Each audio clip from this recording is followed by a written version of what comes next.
Hi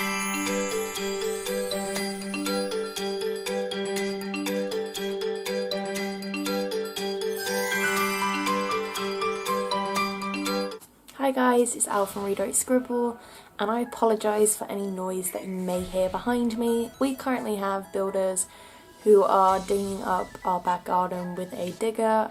It is creating a huge amount of fuss and noise. My dogs are going crazy because they don't know what it is. They probably think it's like a monster attacking our house, but it is just a digger. Yep, they are crazy.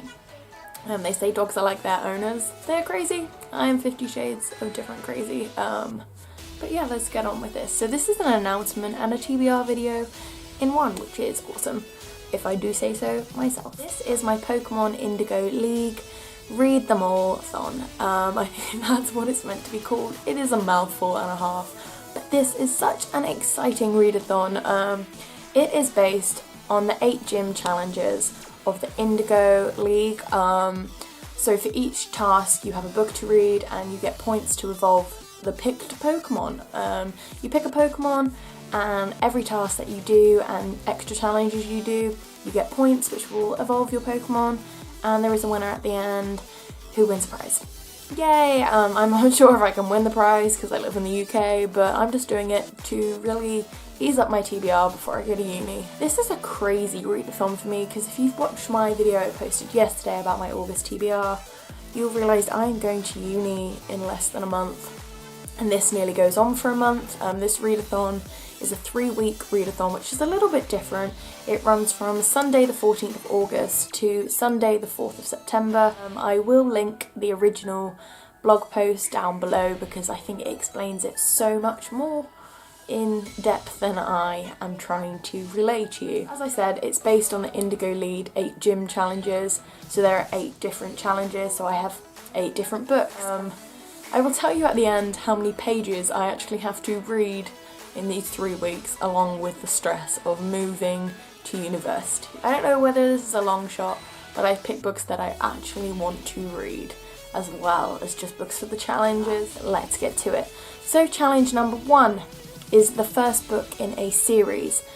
Now, as many of you know, I suck at reading series. I think it's just because I get bored if I read them, like stagger them one after the other. Not that the contents is boring, not that the story is boring, it's just I get fed up of reading the same thing.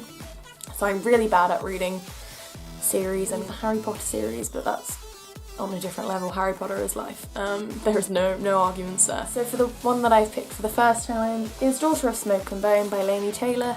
Most of you, if you've watched my last extremely massive haul, will realise I picked up all 3 of these beautiful covers in a used bookstore in London, and it's just so beautiful. This is what I've picked because I've been meaning to pick this up for so long, but I just really haven't got round to it. So the second challenge is a book that might make you cry. Now, I've only ever cried a few times in books that I'm willing to admit to you guys, but the first book in this sequel made me cry like a little baby. The film I did not cry in because it was just no. This is After You. After You, after me. After You by J.J. Moyes, and it tells the story of what happens to Lou after, spoiler alert, Will dies. I'm guessing there'll be a lot of like Will in this book and like past memories of Will because she did love him, so I'm guessing this will be a book that might make me cry. Who knows? I will let you know, guys. I will let you guys know how this goes. Challenge 3. A book with thunderous hype. Now, my idea of thunderous hype, some people just don't shut up about it, whether it is a good book or not. But I read the first book in this ongoing series. Before this book came out, I actually started this book for another readathon, but I had to put it down, as you all know what happened with that readathon. So this is A Court of Mist and Fury by Sarah J. Maas. Is it Maas or Maas? Who knows? Anyway, I'm going to a book signing on October for her in England, which is rare that she ever comes over here, so I will be queuing up like a crazy person to get my book signed. But I decided to pick up this.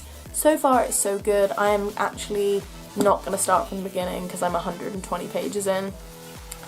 But, you know, It's not cheating, I promise, it's just that it has been sitting on my shelf a little bit red for like 2 months. Don't hate, guys. I have a challenge for a book that focuses on diversity. Now, diversity to me means disabilities, mental health, different races, gay, lesbian, transsexual, transgender, you name it, diversity. Now I have one book on my shelf that I classify, but I've already read it, which is really annoying, and I've never really had a chance to pick up any other books on this topic. I just haven't got to that genre yet, and I'm feeling quite shitty right now. But I googled the top 10 books for diversity, and my least favourite book in the world came up. Now, this is The Faults in Our Stars. Most of you know how much I disliked this book. I didn't finish it. There's so many things that irritated me at the time when it first came out, but I'm going to give it another shot because it's the only book that qualifies this category.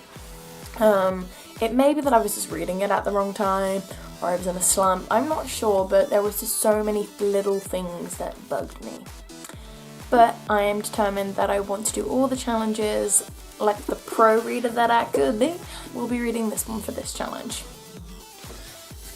Challenge 5. A book with a great epic romance. Now, what does that even mean? Like, is a romance epic? Who's to say that a normal romance is not epic? Not gonna rant about that. But for something that I picked for this is The Raven Boys. Obviously there is a romance element to The Raven Boys by Maggie Fla. Everyone knows I can't pronounce names, so I'm not going to try to, so don't hate. So I picked The Raven Boys. I'm currently on a coffee hype, so I apologise for being this hyper on camera. But I recorded one without coffee and I was like, and this challenge starts with this. And it was like, hello, I am Albus Dumbledore. It was just bad. So we had some coffee, so I apologise. But I'm not sorry. Sorry, not sorry. So this obviously will have some romance elements into it because I believe that she cannot fall in love or the person she loves will die, yada yada yada. Been meaning to pick this series up. I've heard some good things about the second and the third book, so obviously it's going to be a great series, so I'm not missing out on that, so that's what I picked for this challenge. Challenge 6, I believe. A book with fantasy and supernatural elements. Fantasy is my new favourite genre. Like, I used to be like such a YA person, and now I'm like fantasy, supernatural. For this one, I have picked The Dark Days Club by Alison Goodman. I've heard really mixed reviews about this, some really good, some really crappy. I really dislike the cover. Everyone who knows me will know how much I hate faces on the cover. It is about a duchess who becomes a demon slayer, so that sounds epic as fuck. So this is my friend's favourite book, as I was saying in my August TBR, so I feel like I owe it to her to read it. So that is what I shall be doing. If it's really bad, I might cry, because it was $9.99 when I originally bought this, which was a print mishap actually. It is now $7.99, so I will be miffed as fuck. I haven't really got anything for it to compare to. It's been compared to The Mortal Instruments, but I haven't read that series because it's long and I know I will not finish it because I'm so bad at series and it's a really long series, so I just don't think it is worth me picking it up no matter how many great reviews it has. But this has been compared to it, so I really have nothing to compare it to, so it could be like the best book of my life. Who knows? Now, the next book, number 7, is a book with a red cover. I don't own any books with red covers. If you look behind me, there are some with red on them, but the whole cover is not in fact red. So this is what you guys are getting because I have searched and searched and searched. It's red on the back, it has red on the front, and this is Moresky. The Red Abbey Chronicles by Maria Terskofinoff. That was the worst pronunciation you have ever heard by an English person, probably. If there's an award for that, I feel like I should win it. I could hang it somewhere on this wall here, the empty here. But yes, this is a dystopian, I believe. And it's where girls aren't allowed to learn or do as they please, which is like a really weird concept because I live in England, it's the 21st century. And although we are meant to be equal, we actually are a lot more equal than we were before in previous generations, so no complaints on my end. but this is a dystopian of what the world, I guess, would be like if they couldn't learn and do stuff, which is a reality for so many people in different countries. So I think it will open up a whole new door and a whole new ideas of what it could be like for me. But that's the one I've picked with the red cover. The back is red, I mean, come on. And number 8. I was like 1, 2, 3. A book with a post-apocalyptic setting. Now, I haven't really read any post-apocalyptic books, and it was between this and The Fifth Wave, which I've been putting off, and I'm really not sure why, because I know I'm going to enjoy it. But that is not the book that I picked. I googled the top 10 post-apocalyptic, oh my god, I got it right, books of the year, and the one that came up was this book that I've been selling at work for ages, and everyone recommends it to me because it's a sequel. Like, it only is going to be a sequel. There will be book 1 and a sequel. No trilogy. Like, it annoys me so much that people cannot write books as a standalone or a sequel, and then it suddenly becomes a trilogy. And the 3rd book sucks.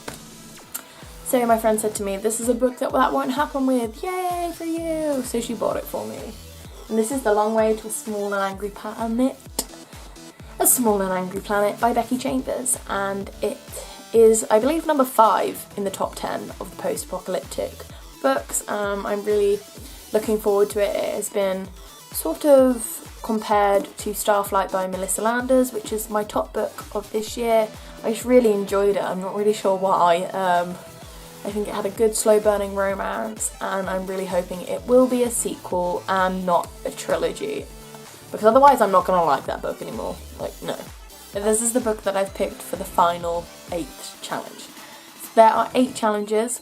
I have not picked my Pokemon yet. I really just want to go with Pikachu and just be really easy like that. But who knows, I will announce it tomorrow on my Twitter. I'll leave the links below. I will leave the link to the original blog post of this that probably explains it a hell of a lot freaking better than I just did.